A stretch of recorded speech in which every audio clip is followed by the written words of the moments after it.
తుమ్మేటప్పుడు చెయ్యి అడ్డు పెట్టుకో, జాగ్రత్తగా నా పక్కన తుమ్మవాకు. దగ్గేటప్పుడు చెయ్యి అడ్డు పట్టుకో, దగ్గవాకు. ఎంగిలి ఎవరన్నా ఇస్తూ ఉంటే ఎంగిల్ది తినవాకు అంటాం. మనం గమనించి ఉంటాం కదా చిన్నప్పటి నుంచి పెద్దవాళ్ళు చెప్పడం. అది ఎందుకో మీకు సైంటిఫిక్ రీజన్ నేను ఇప్పుడు చెప్తాను. సో బేసికల్గా మీకు ఏంటంటే మీ వల్ల మీ ప్రమేయం లేకుండా మీ పిల్లలకి, మీ పార్ట్నర్కి, వైఫ్ అయితే హస్బెండ్కి, హస్బెండ్ వల్ల వైఫ్కి, ఎంటైర్ ఫ్యామిలీకి పుచ్చుపళ్ళు వచ్చే అవకాశం ఉంది తెలుసా? చిగుళ్ళ ప్రాబ్లం వచ్చే అవకాశం ఉంది తెలుసా?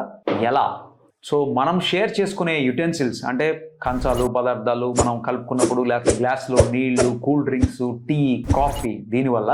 అండ్ పార్ట్నర్స్ అయితే మనము కిస్ చేసుకున్నప్పుడు దాంట్లో మన ఉమ్ము అనేది, ఎంగిలి అనేది ట్రాన్స్మిట్ అవుతుంది. దీంట్లో మనకి చాలా బ్యాక్టీరియా ఉంటుంది. దాంట్లో మన పుచ్చు కలగజేసే బ్యాక్టీరియా, గమ్ డిసీజ్ కలగజేసే బ్యాక్టీరియా అనేది వాళ్ళలోకి ట్రాన్స్మిట్ అవ్వడానికి 100% ఛాన్సెస్ ఉన్నాయి. సో మీకు తెలియకుండా మీకు కనుక పుచ్చుపళ్ళు అట్లా ఉన్నట్టయితే, మీరు ట్రీట్మెంట్ చేసుకున్నట్టయితే, మీరు చూపించుకొని ట్రీట్మెంట్ చేసుకున్నట్టయితే మీ పిల్లలకి, మీ పార్ట్నర్కి మీకున్న జబ్బుని అంటగట్టే అవకాశం ఉంది.